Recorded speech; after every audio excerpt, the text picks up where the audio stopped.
It's 4 o'clock, August 19th, 2025. I hereby call this meeting of the Planning Commission to order.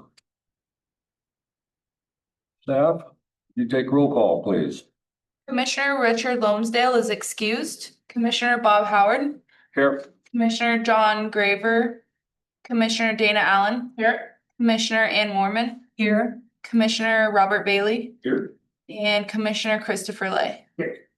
Thank you. We all stand and do the Pledge of Allegiance, please.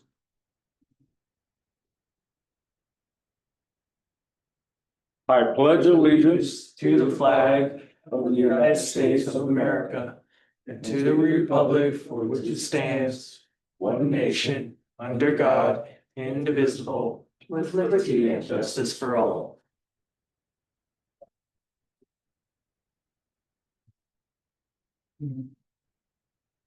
Okay. Has everybody had an opportunity to read the minutes of our last meeting? There's a typo, John Dome, it should be John Doan for the planning commissioner. So that. Noting. That wasn't his name, I was like, I knew that. So we're still good with that or? Yeah, but otherwise, I was fine with that. That was a typo? Yeah. Yeah, okay. Make a motion to accept the minutes from the last meeting. I'd make a motion to accept the minutes with the correction from last meeting in July. Seconded. A second. Motion made and carried. Can you make sure everyone's in favor? Ask if all are in favor. All in favor? Aye. Thank you. Good.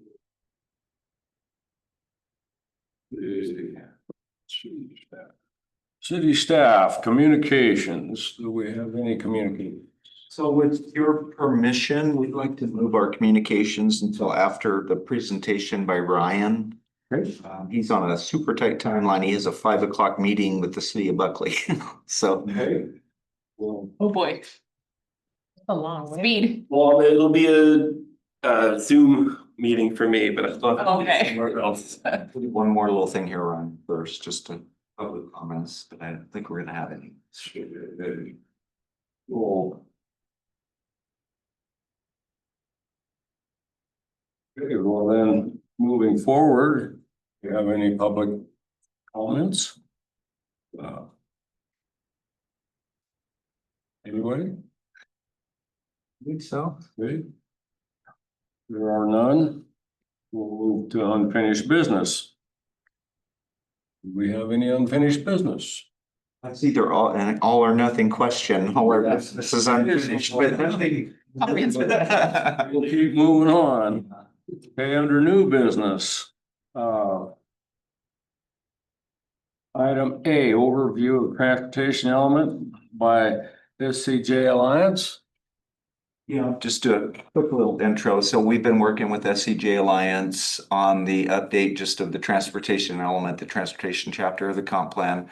We've worked with SCJ on numerous projects over the years and particularly with Ryan. So he knows the city really well. He's done a lot of the work on different design concepts that we've had that we're working on and just kind of in traffic and in Yelm. So anyway, I mean, it was with that we, wanted them to help us with this. What I've put on your desk today is a first. Hi, John. Hey there. We're not gonna go through what I put on your desk today. It's similar to, what we've been doing. So you got, for example, the parks chapter. These will be things that you can review over the next month.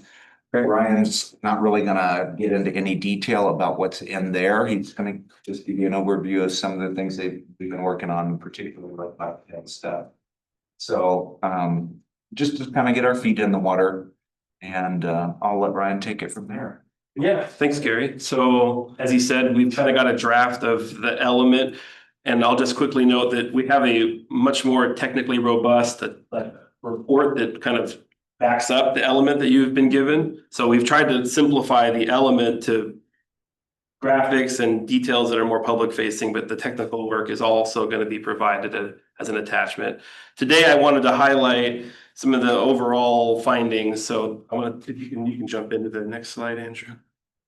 So I want to go over some of the goal and policy revisions that we've kind of recommended, and in your copy of the element, we've identified all those goal policy changes in red text. So any deletion or addition is in red, so it should be really easy to see where changes have been suggested. And then real quickly, I thought for me, the fun part is figuring out the long-term assessment. What are the projects that we're moving towards? And so I want to spend a little time highlighting those. They'll also be summarized in the element you've been given. So to start, I'll just go through the goal policy revisions. I think there's kind of 4 main goals. So we started with the goal. Oh, go ahead, Andrew. We started with the 9 goals that were in the previous transportation element. We've added a 10th goal, which I'll get to in a second. And then we've also kind of added policies based on current trends or current GMA requirements to the existing goal. So goal 2 was already in existence and it had several policies in it. We're proposing to add these 2 policies to the goal that kind of speak more to getting emergency service providers incorporated into the evaluation of roadway design and making sure that those, and this is stuff that's probably happening, but it's just nice to have these sorts of things written out. And then just a goal policy that's kind of incorporating emerging technology as it occurs. And electric vehicles kind of been around for a while, but you see the e-scooters and maybe the autonomous vehicles as these things emerge, is having a policy that they're incorporated as needed or able, is a suggested add. You can go to so goal 6. We essentially deleted goal 6 from before. Goals 5 and 6 in the previous plan both spoke to schools specifically. So we kind of condensed those into one goal that was specific to schools. We kind of reworded goal 6 to be general safety for all modes. So now this goal 6 has been kind of reconstrued as infrastructure safety for all kind of modes in the city. And then we have these 4 new policies under them. The first one speaks to the safety planning work the city's already been undertaking. And one of the things that those safety plans kind of strive for is kind of being updated over time. It kind of helps make sure that the safety projects that you try to fund are still meaningful. So having that be something in here kind of helps reinforce the competitive nature of getting those outside funding sources when the comprehensive plan's in alignment. And the second policy there is also in the same line, kind of supporting and aligning with the state's goal of target 0. That's one of the things that those safety plans kind of have as a benchmark goal. So having that reciprocity is good.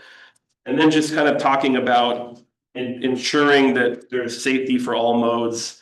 Some of these things are kind of redundant in part, but for this, we felt it was really good in light of the safety work that's being done more and more, that there's a specific goal for that, and then all the different ways that that's important are kind of identified. So 3 and 4, we're really talking more about focusing on mode, travel, and infrastructure, and that there's a safe option for all users. Goal 9 exists now. It speaks to kind of incorporation of land use decisions and development activity. And so we just added a couple additional policies to that to try to incorporate.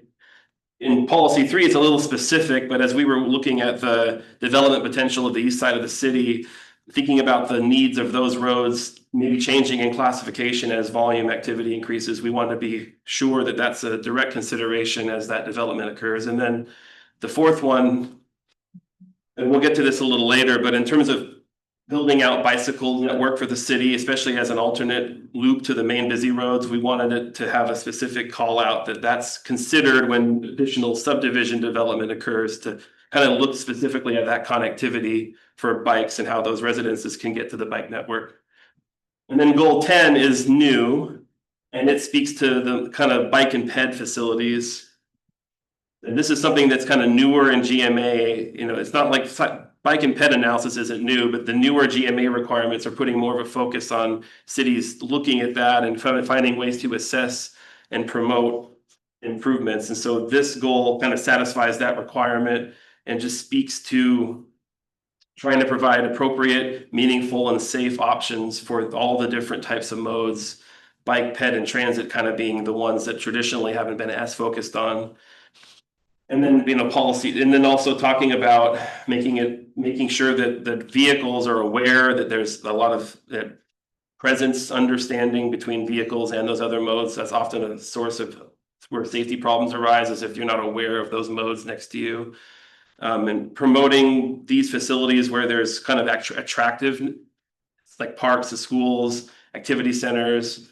And then policy 4 there, I think we're kind of, and we'll get to this in a bit, but we've kind of started the conversation in this comp plan about how to assess these other modes of travel and to determine where there are deficiencies. But the city, as a policy, further exploring the options the city has for developing level of service standards for these other modes and figuring out how to incorporate that in things like concurrency as like a future task. What we've done now is lay some groundwork down, but there's maybe more options to pursue. So that's what that 4th policy is just kind of suggesting, is that there's maybe more to develop the next time around. So that's kind of the bulk of the goals and policies as they pertain to transportation that we've kind of worked with the city on adding. I just wanted to talk those through. You'll see that language in what was given, but certainly we'd be looking for feedback and comments on any of those, or if there's additional ones. I mean, it's wide open. I can take any questions on these now, or we can. So do these meet the requirements for like complete streets and all that? I mean, yeah, we don't specifically use that phrase, but this goal here really speaks to the goals of complete streets and making them. And all that? Yeah, this is going to satisfy those like baseline requirements for having addressed that sort of concept. Yep.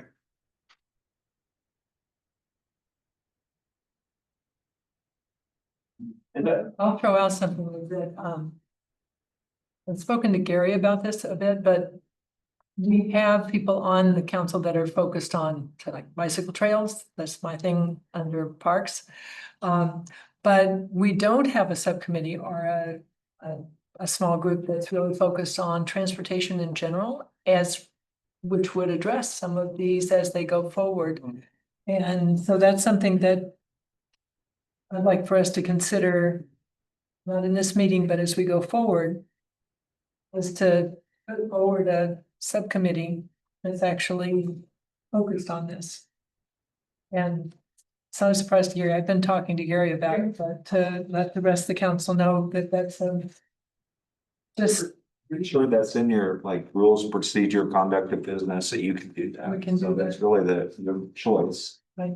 It's just sort of, it's one of those things that every meeting, the subcommittees are asked to provide feedback.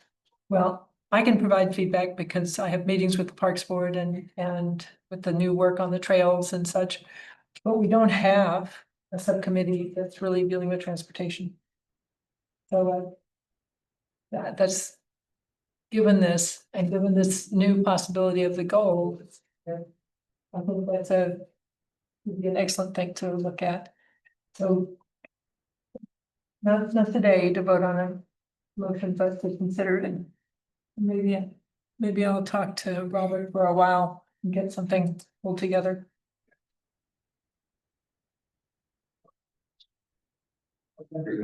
Okay, so Go ahead, I'll say my comment for. okay, sure. So setting aside the revisions to the goals and policies, I thought I'd give you just a quick overview on what we're finding in the analysis of it's really just a few slides. This one is specifically vehicular performance. So this map, and this may not be overly easy to read, but it's showing each of the 22 study intersections that we included in our technical analysis.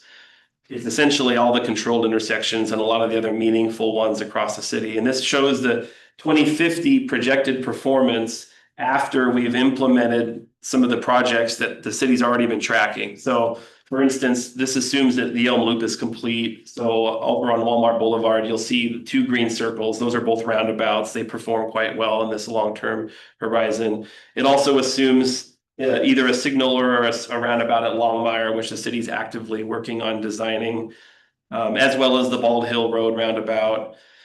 It also assumes roundabout control at Bald Hill Morris, which is something that's being designed, and then at Yelm Avenue and Grove Road, which isn't as clearly identified in the city's 6-year plan, but is something that development activity has been assessing as a likely need over time, especially as that part of Yelm commercially develops.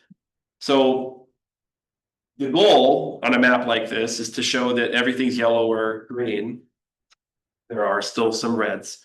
The current recommendation of our transportation element is all of these reds are stop controlled intersections today. 3 of them are along Yelm Avenue, and 3 of them are all along what I kind of think of as the fake loop or the temporary loop. So all 6 of these, as much as we've done a lot of good work with TRPC to incorporate the expected volume shift with the loop, but it's still an estimate. And so what we're recommending is that once the loop has been completed, and it's maybe 12 months of time to allow for a resettling of traffic, to reevaluate all 6 of these red circles, when we actually know what that loop means, there's a good chance that the 3 intersections along Yelm Avenue will still be problematic, but coming up with the appropriate solution is still going to require knowing that post-loop volume reality. And for the 3 red circles on the fake loop, I'm optimistic that those will go away. The model is a little pessimistic about that route being less attractive, but the loop should be pretty slick. So we'll see. I'm very curious to see how the volume does or doesn't stay on that alternate route once the actual loop is built. So for now, those 6 red circles are all on like the recommended follow-up study. Maybe, I don't know, if the loop gets built in 3 or 4 years, and in 4 or 5 years, I think a follow-up assessment of those. And then from that, we can start to incorporate planned actions where needed that are based on better volume data. So that's what we're seeing on the performance of the automobiles. And then the next slide, oh, I'm sorry, this is just a wordy table that is in your element that kind of documents more clearly the control type, and if there's a change, what that change looks like. We can go to the next slide. So we also did some analysis of the bike and ped network. And I'm just gonna, these next 2 slides kind of cut to the chase, but what we did in the background is we assessed the existing infrastructure. We worked with Pat and got all the GIS data for all the sidewalks out there now.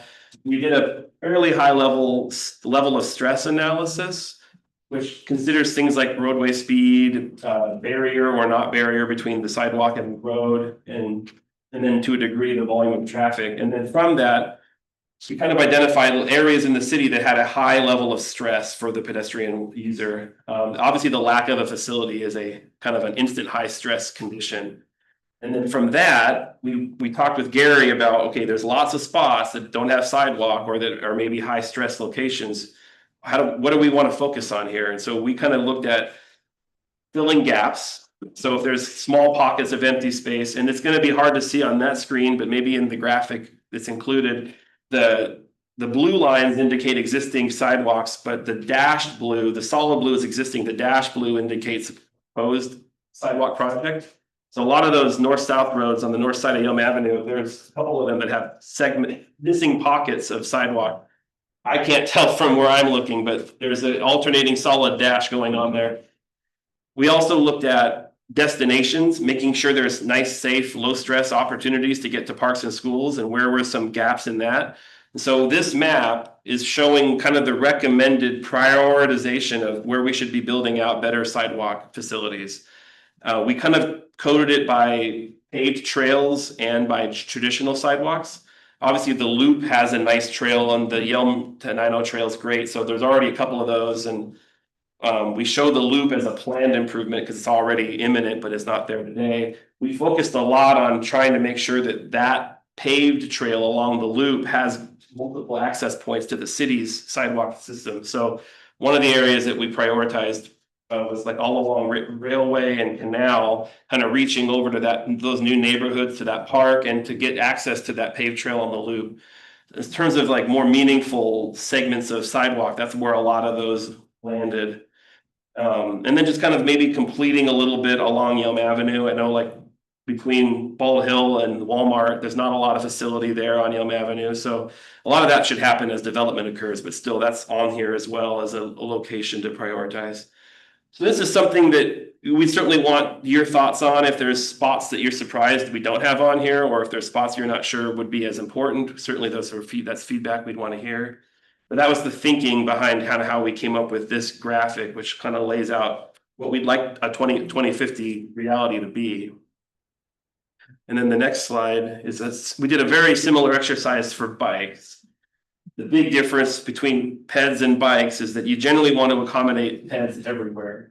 You don't necessarily want to accommodate bikes everywhere. So one thing that Gary felt pretty strongly about, and it makes a lot of sense to us, is to kind of promote these alternate bike routes. You don't necessarily want to cram bike lanes along Yelm Avenue where all the cars are. So we kind of identified these north and south, almost like bike couplets kind of around downtown, where we can have this east-west flow that gets them off of the high volume road and still allows them to connect to the destinations across the city.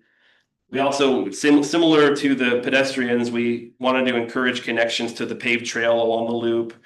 So we kind of have a lot of those same roads along Canal we identified as like a bike priority in addition to sidewalk infill.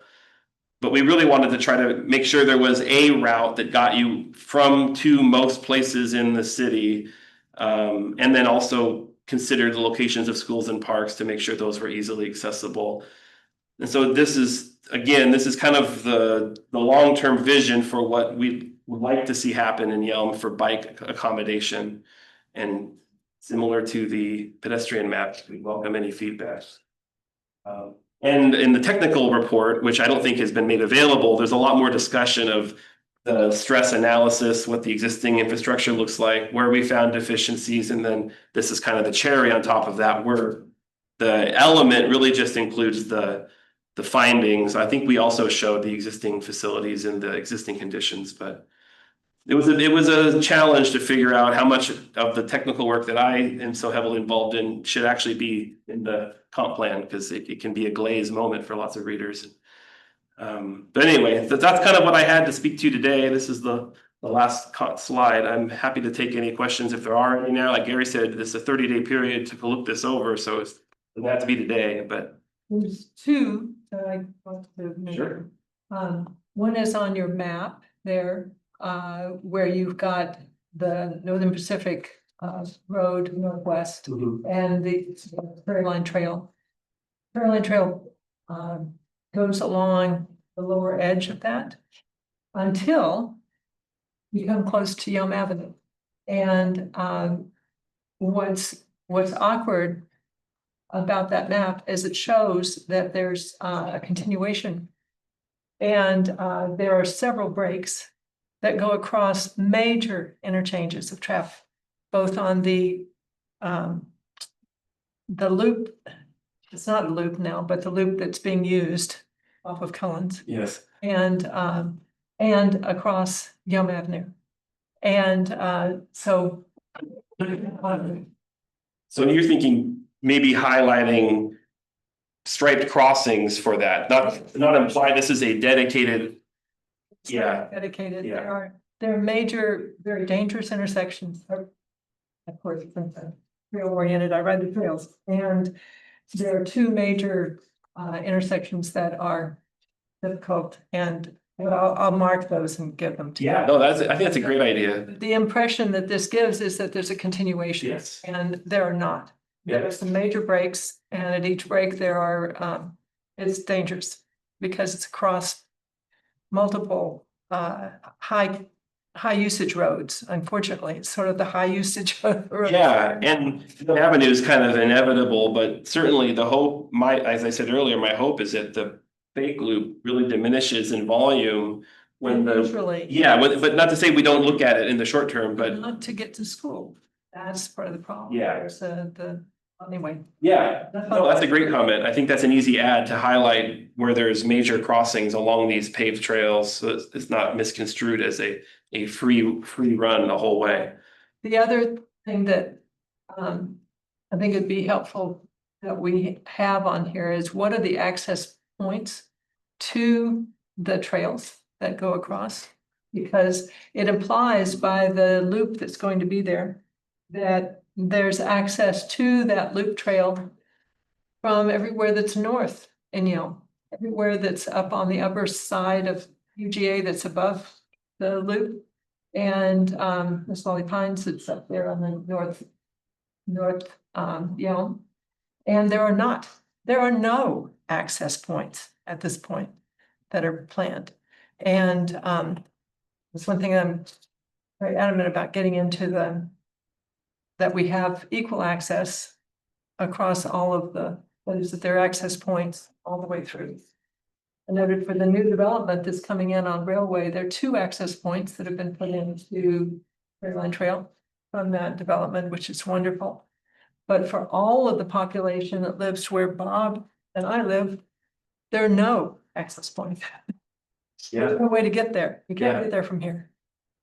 Can't even access it. You'd have to go, well, I don't know, I'd have to go cross country, I think, to get on the trail. Yeah, that's a great point too. It definitely gives the impression of continual access with the way it's shown. It's It's shown, obviously not the case. we need to identify the specific Basically like trailheads or access points, yeah. access points, or if there are points in town where it's very easy to access all the way across, that's maybe a different color. Something along those lines, so that people know that there are access points and there are breaks in the trail. And People don't even realize the trail continues. Many people from out of town don't realize that. the one thing that we were mindful of is, you wouldn't know it from the graphic, but we were very aware of for the loop, where those controlled intersection points will be. And knowing that those are natural access points to the loop trail. So like, that's why we made the canal flume route was a priority for us, because it's a park and that's a controlled access point for all users to get onto that. But that's not shown, so it's a simple thing to add those entry points on here. I'll try to draw the ones that we've already planned. Yeah. Parks, but the ones that are not planned, And I would say too, in terms of comment, if there's locations you'd like to consider there being access where there's not, beyond what's maybe already planned, that's a welcome comment. okay, This is still just, we're working on this is our long-term vision for the bike and ped networks, and that's part of what we should be aiming for, is good access. Yeah, I would think, I mean, if we could identify, I think it'd be a great idea for, sort of almost like a completely different future section of our capital facilities planning, for the purchase of access points for when they become available. there are several that are in the capital plan now, such as the access between Longmire Park and the Loop Trail. And we've had on there for a while, and the access points between the two, between the Loop Trail and the Prairie Line Trail. Those are in the capital development plan, because we have to make sure they're gonna be done by the state, but we have to make sure they're there. Would even be, Ryan, like, just even though we may not, like at this point in time, be able to acquire some access points, if we had a level of service standard for access points. Yeah, like along the distance way that to- we will. Like, yeah, trying to have a less than 5 miles to an access, or whatever that dimension is. And that could be a goal policy revision where we add that to goal 10, identify a certain threshold of access to these trails. I was really, let's say, disturbed for a little while that there weren't any access points for everywhere between the river and the loop. That none of the people that lived in there could get to the trail, because the loop trail is on the interior part, on the city side of the road. So you'd have to have people crossing a multi-lane highway to get to that. And the roundabouts, like at Wilkeson, that'll provide when the future loop's built, but that's still not serving a lot of the stuff to the west. You can't access Wilkeson except by car, and people that are down on this side. Yeah, yeah. But those roundabouts are at least a way to safely cross the loop. You wouldn't want to do that. It was not a very safe maneuver to do at uncontrolled spots. So, yeah. So there's, That's right, isn't the trail and I'll try to make some markings that that one called Delaney? where we currently have access points and where do we have trailheads and where do we not have any access points. I'm not sure. Yeah. Population. That's a great addition. Anyway, that's what I'm fine. trail stuff. So the thing I wanted to say, I understand bikes better than cars, so I'm really excited about this and just the whole concept of what we're calling kind of like the bicycle bypass for the Yelm. So that people can get to all of the things that are on Yelm Avenue without actually having to ride their bikes on Yelm Avenue. And I think that it could lead down the road to, more in terms of infrastructure, even just signage and markings showing our bike routes through. So, Well, we have, in the capital facilities plan, we even have an overpass for bikes. Right there, where it looks like it's a continuation across Yelm Avenue. yeah, There's no continuation today, but it's in the capital facilities plan to build a bypass. well, it's a big one. Wow, I didn't know her company about 5 mil I probably. like it. It's Like, huge, Yeah, the Chehalis Western Trail, that one, like, Yeah. well, not Yeah, that like big. that one. Very Yeah. cool. It's like that. No. Probably looks like a railroad I think thing. it's going under the. Like it, whatever. We just have a timed crosswalk. Mention that if you want. Is there any data on how many people take their bikes to a bus stop and then take the bus? I don't, not currently to my knowledge. IT, we did include it, and I don't know, I think it did make it into the element, like the basic IT ridership data. It'd be a good question for them if they track riders that use their bike racks or not. My guess is that they don't, because that would require an active effort each time, but it's worth asking them, because that sort of data helps us know whether we should be bothering about it or not. And I know that in just speaking to transit, it was really surprising to see the growth in transit usage in Yelm over the last few years. It dropped in COVID, obviously, but it's double what it was pre-COVID. So it's definitely something that is growing in popularity, and the city is not really actively proposing methodology for assessing transit. We're kind of more leaning on intercity transit and kind of their processes for determining ridership and routes, but I would hope that they're taking a look at that at their end, because it's certainly a growing phenomenon in Yelm. That in the summertime. There are 2 bicycle racks per bus. And the bus that runs from downtown transit center in Olympia to Yelm, their bike racks are always full. Going to them. Way to evaluate. Now, going back, I don't know if they're going to, but going back.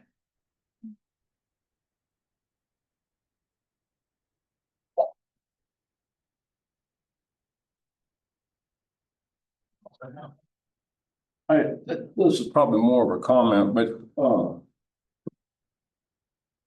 with the city limits expanding out, road networks are gonna change, they're gonna improve, and bike trails, et cetera, et cetera, et cetera. But what about the utilities, in-ground utilities, water lines, sewer lines, communication lines, maybe? All of that has to have some place to go out for growth as well.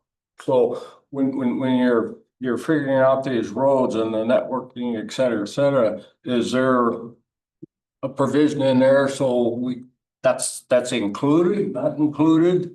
I mean, if you go out and do a nice road network and you got a bike trail, and 6 months later you gotta tear it apart and put extend an 8-inch water main, that doesn't make a lot of sense to me. Nope, that's right. That goes beyond the kind of the technical work that I focus on, but I don't know, Gary, if there's some. Well, unfortunately, that does happen on occasion. Yeah. And the water sewer lines are typically installed by the developer. So it wouldn't be the city that would be going out and tearing it and putting it back, even though it still doesn't sound good especially if it was relatively new. But it would be development driven, paid for by the developer. And then the other thing that I kind of spotted, right now, we got 2 housing developments, one on Railway Road where there's 85 houses going in, and they've already started framing on those. And those fellows did a nice job developing that site. And the thing that I noticed compared to the Grove Road where there's 75 houses going in was in the asphalting. On Railway Road, they only did half the road. They cut it, put new asphalt in, and they patched it in good. but you know, it still looks like an eyesore. It looks like quilt work, okay? You go over to, the Grove Road side is what I meant to say. They only went one lane. And that, and of course, I'm up and down there, you know, several times a week because I just live down off of Bridge Road. But bottom line is there some kind of provision where maybe the developer is a contractor, they can do a better job, you know, as far as curb appeal? How's that gonna tie in later? Cause I know they're trying to save money, but you know, it still looks like crap. And the same with some of the, for lack of a better way, your planting medians and stuff. Are we still gonna plant trees under the power lines so we can? When they mature, we're gonna cut that half of them, you know, down and they're still just under the power line so they can grow back in, cause we got a lot of that going on now too. So these are just comments I wanted to throw out there. I mean, we're looking at all these future things of beautifying the city, making it a better place to live, but we still need to kind of clean up a few other things as well. So as far as the road and curb construction, I think the best I could do to reply to that would be to have Rizal come in at maybe our next planning commission meeting to talk about how we do, you know, the approval process for frontage improvements and roadway width, et cetera. So those two specific projects, I really can't give you any super good feedback on. The tree stuff, that's, you know, over the years, I've seen that happen a lot. We have a lot of tree planting requirements.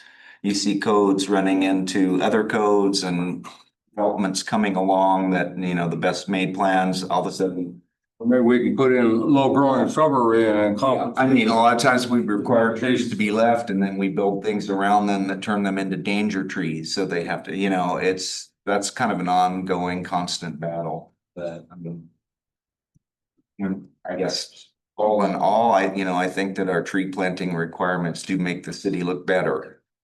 But definitely we do run into situations, like you say, maybe it's a power line, maybe we chose the wrong species of tree at a particular time. I think we're a lot more sensitive to that now in terms of like trees with root barriers, so they're not tearing up your sidewalks and that kind of stuff. Things that we've been kind of learning and implementing over time. Yeah. Anyway, I just wanted to put that out there, so. I had a comment on one of your slides, Ryan, the one that's showing the intersections and whether they're failing or not failing after or. I was wondering if there could be a color code for the ones that would be failing without the improvements, but won't be after the improvements, so that it can kind of give us some credit for showing all of the different plans that are in place that are making. So Well, that's certainly something we could explore. The technical report has a before and after graphics. It shows the graphics before and after, so that color change occurs. I don't think I put both in the element, so either with a different color or like an asterisk or a footnote to say, hey, these change and we've got them. Talk about it, but just for the viewing public, I'd like them to see that there are intersections out there that will be. In a similar vein, we could consider a note or something that, like, we're not ignoring these 6 red ones because we don't say anything in the graphic that we've got a plan, and we just say they're failing. So like having a note that these will be further studied upon completion of the loop might be a good add as well. So your numbers take into account, you have an expected diversion rate? For the completion of the loop? Right. Yes, so TRPC maintains a regional demand model, and so when they've got that in their model, it accounts for the likely shift in traffic once it's complete, and that's in our numbers.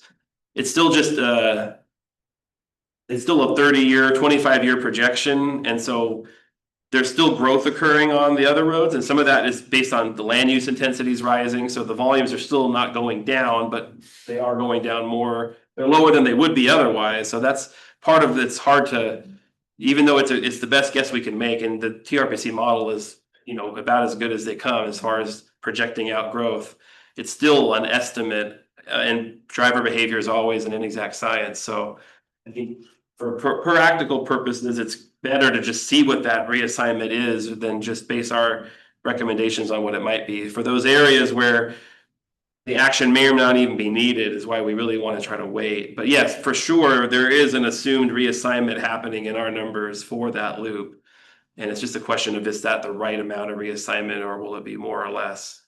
And that's why you're gonna come back. That's why we want to wait. Section Yeah, evaluation. it's almost a way to validate, it'll be a validation and a further investigation, like how close were we 6 years later? Did that shift happen like we thought? And then whether it did or not, we talked about this with Gary and internally, we could try to come up with recommended solutions for those 6 locations now, based on the volumes that we're projecting, but it would be irresponsible to not revisit that and confirm those needs in 6 years anyway. So the thought is, well, let's just save that work for when we have the better volume data. We'll just identify the needs then, rather than come up with stuff now and negotiate and hem and haw, and then have to reconfirm it all in 6 years anyway. And then, because in a few cases, like on that, fake loop, I'm hopeful that there won't actually be a need and it'll just calm down again. Thank you. And I think one last question, because I know you're on a tight line, 5 o'clock's coming up, so. I think my only thing is the reassessments. So I know that there's already probably draft work in place, and then you're gonna figure out the reassessments down the road based off of fake loop and everything. What does those reassessment time periods kind of look like? Well, we'd want to, once the loop was fully complete and open, we'd want to let at least 6 to 9 months for the dust to settle so that travel patterns kind of normalize. And then I think at that point, it would only take a couple months to go get new count data and run it through the city maintains a pretty active software model. You plug those numbers in. In that case, there's no calculations needed because just what we counted, we throw in there. We would maybe reproject to see what the future needs were with that new baseline, but largely it would be just to see if there are existing needs or not. Some of those we don't show failing today, so this is not an immediate problem. The hope is that in the next 6 years, these situations those intersections will still be okay, and then when we do that reassessment, we'll identify new future needs. But yeah, it's just a month or two to really get at those answers. It's really just when that loop actually opens. It's hard to put a date to when we do the reassessment because the loop's been talked about for a long time. It does seem imminent now, but we'll see. We'll believe it when it's out there. Sounds good. Okay, well, Brian, you have 18 minutes. I can do it. Thanks for letting me speak today, and I look forward to seeing the comments. Yeah. Thank you. Yes, I don't get a ticket. Okay, we're still under new business, review comments on essential public facilities, utilities. On the chapters? Well, we did skip city staff communications to go on to Ryan's presentation, so we do have a couple of things on our communications that we wanted to present to you guys. One of them is just trying to show you what the new look of the comp plan is going to be. As you know, our old comp plan was just text. And we're trying to make it so that it's a more engaging document, easier to use, more photographs and graphics. So this is the chapter that Andrew was the lead on that you got a couple meetings ago, I guess. Anyway, the housing. So can you just kind of start at the top there and just sort of roll through it a little bit? Yeah, good evening, planning commission, commissioners. So we sent off our draft housing element to Confluence, who's doing our graphics design, and taking some of those less entertaining charts that we had and making them into user-friendly graphics. So you can kind of see this one. I can zoom in a little bit without scrolling.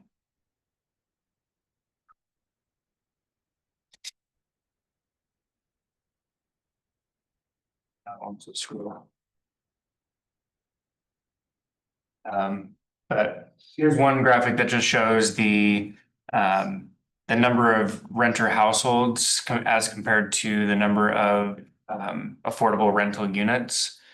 And when we say affordable, it's not just that they're, rent controlled or anything. It's what it would be affordable to our population.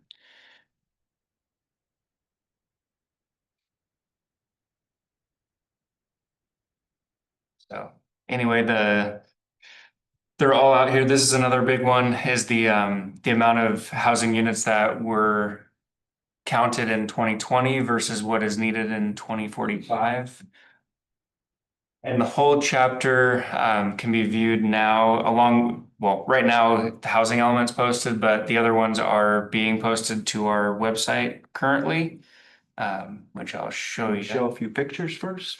So our website, is that a public website that we? I was just gonna talk about that next. Those are the two things we wanted to kind of cover, but just wanted you to see kind of what it looks like. So that's Tahoma Boulevard. We went out and took some photographs of development that's going on and just wanted to change the overall look of the plan. And so we want this kind of a look to run throughout the entire plan.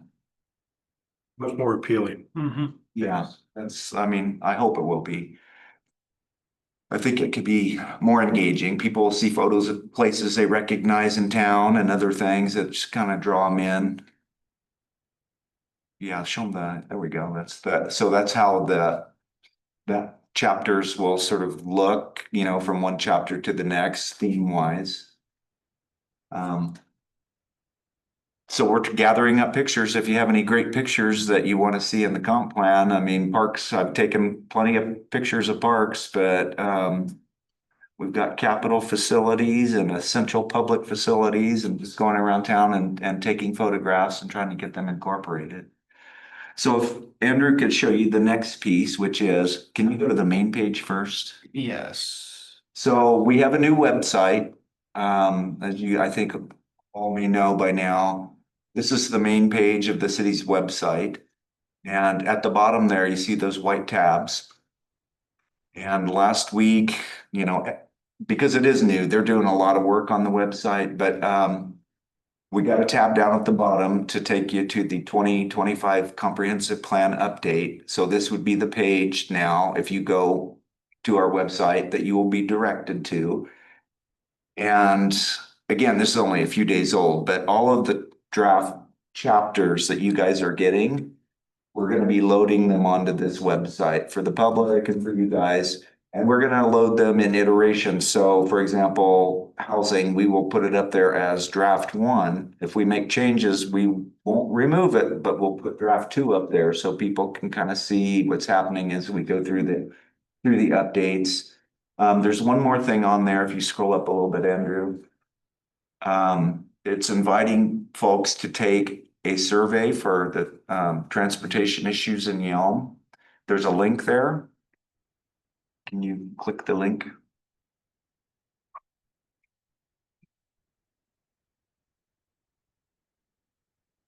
So it's a community survey. It's just gone onto the website, but we plan to advertise its availability on the city's Facebook page. That seems to be the best way to get people engaged these days. So, and the consultant Ryan, who was just here, they will be compiling the results of that survey. So we'll be using that down the road. What does it do? I'm sorry? What does it do, the survey? Be good to. Oh, there's no particular. Oh, it's- Yeah, we'll just leave it running until we get, into November and go check it and see what's there. Cause they usually just die out on their own. You know what I mean? So anyway, those little tidbits, little updates, I thought you all would be interested in. So be looking over the next few days. We're probably gonna upload another 3 or 4 chapters to the webpage, and we'll just keep continually updating it. So that's, unless you have anything else, Andrew, that's all we have for staff communication. So I think we're ready to go back down to new business, and that's Clayton. So I'm gonna get out of the way.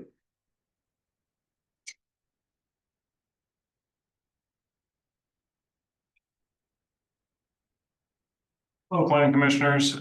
So what I have for an update for you guys this week or this month, we sent out drafts of the capital facilities chapter, the essential public facilities chapter, utilities, and climate. And I did receive some comments from those, and I did make some edits to those chapters in response to the comments.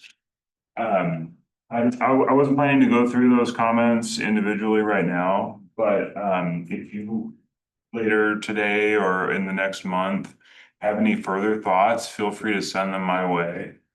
Because like Gary said, you know, we'll have continuous drafts of these chapters. We can make more changes. So in your packet for this month, we will have both the original comments I received and then the staff response to each of those comments.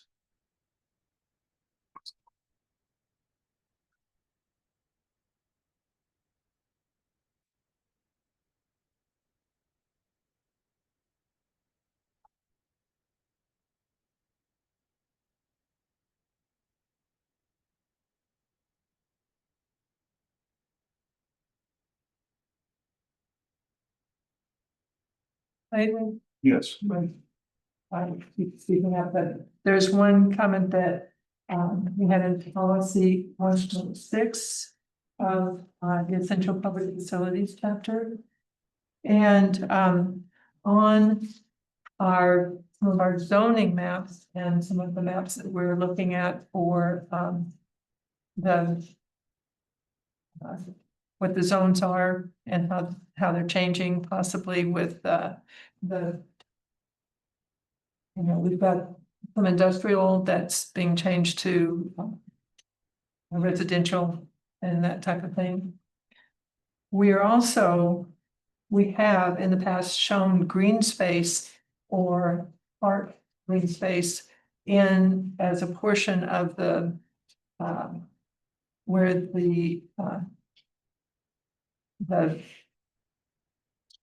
that large area over to the left. 140 acres. Yeah, Just below it, yeah. just below it. And so I'm curious as to why we could not identify on our future land use that there is going to be some type of a park in that green space area. That's the only one that I'm aware of, not the other facilities and such that we would need to have, such as another water tank or other things that are along those lines, or where all the lines would go for sewer and water. But at least have it consistent with. I've seen maps where the planned community has a large park area. And I've also seen ones that have designated green space in the planned community area. But I was wondering whether we put that into a future map. Yeah, Gary, you're correct me if I'm wrong, but I think any location for a park in the 640 right now would be entirely speculative. I don't think it's, you know, there's any degree of certainty as to where the parks would go. So at least to my knowledge, I don't think it would make sense to put that on the map yet. It's just that I've seen ones that have a green space that says this is going to be designated green space. I think it's the color green because it's publicly owned. Well, it's only a portion of Oh, okay. of it. That's Seen what's that. odd. It's like, I know that there is a portion of the planned community that is not buildable. At least I've heard that in the rumors. Well, if I can chime in, so our maps of critical areas. I'm trying to think whether. I mean, I don't see any reason why we can't put a map of our critical areas in the plan to show those areas that are wetlands, steep slopes, so no steep slopes in Yum, but you know, critical areas that are not buildable lands. And you're right, there is a fairly big wetland within the 640, which won't be developed. It won't be a park. It'll be a protected area that will have a buffer on it. Just because it's a wetland and you can't build on it. Have But trails through those. But the master plan community will have park spaces, but until we get an actual master plan proposal, we don't know where to go. And then I thought maybe you were talking about the area that's right now, it's in our urban growth area, but when it is annexed, it will be zoned open space parks or open space institutional.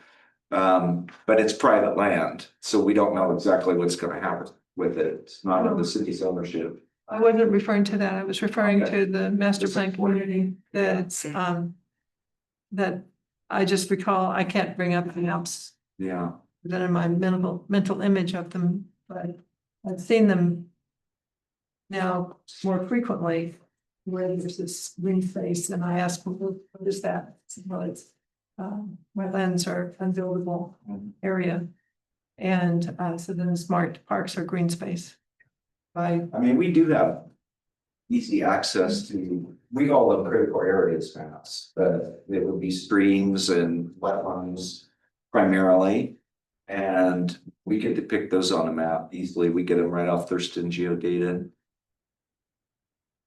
Well, that was my concern, just to be able to reflect where other than give people an impression that we have, you know, that Yom is this large and therefore it's going to be built out, that entire area is going to be built out. It will not. But that's probably not the same as public facilities. Public land. Yeah, I mean, I'm sorry, Clayton. I would say, I mean, I think, I haven't looked at the critical areas chapter in detail yet, but I mean, including a map of critical areas in that chapter, I think would be a good solution for that. Thank you. Do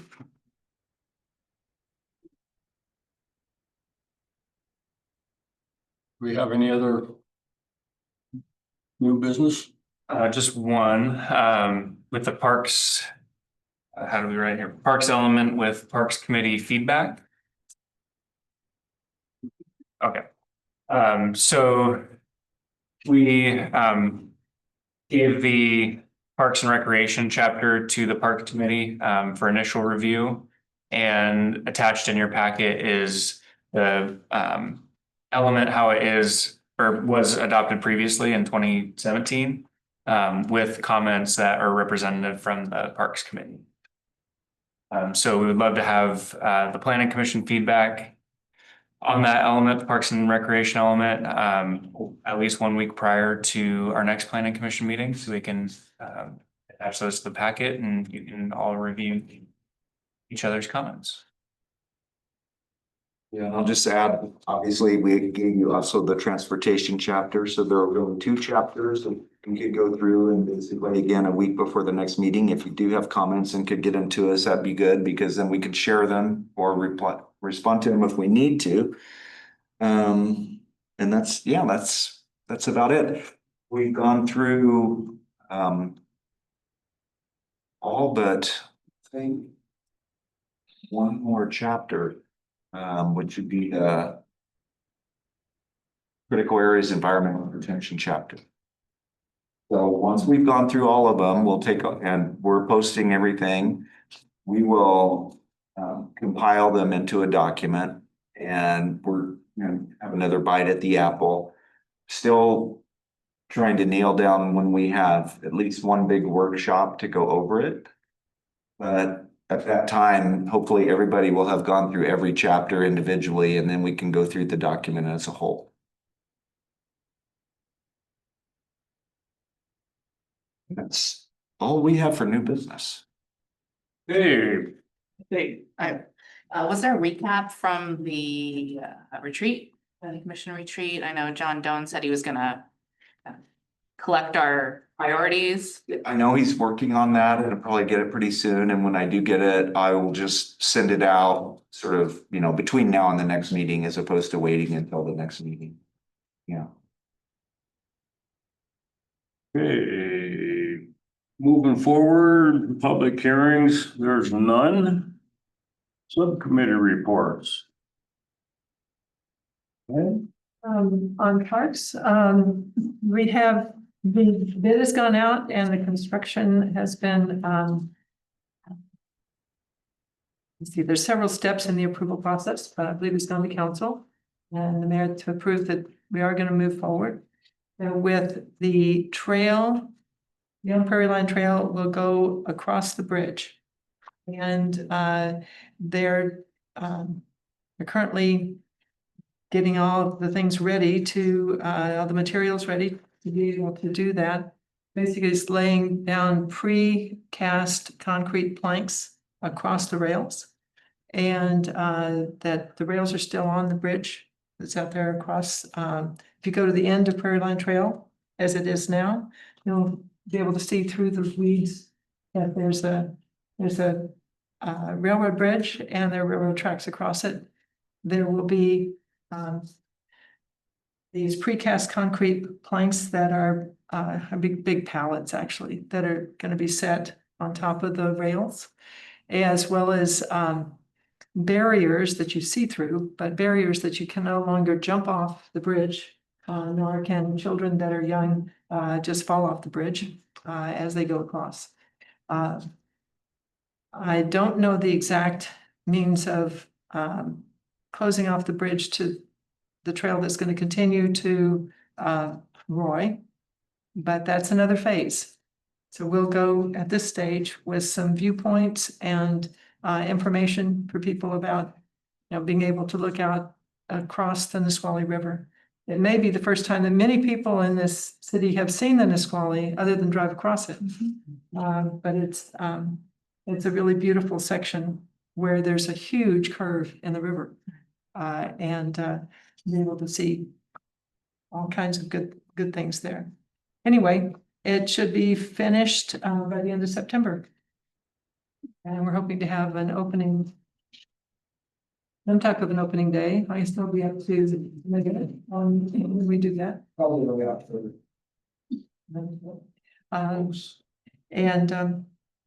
And once we do that, I'm gonna really push to get the Thurston County maps updated because they're not yet, some are updated and some are not, so we'll get our Prairie Line Trail on the Thurston County maps complete that go across the river. So that's the big event, construction underway. Anybody else? At this one.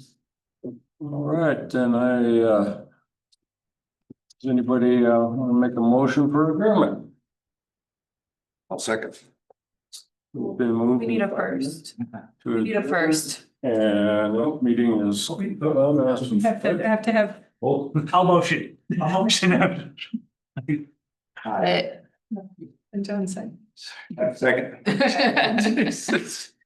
We're good. Go ahead. All right, meeting adjourned.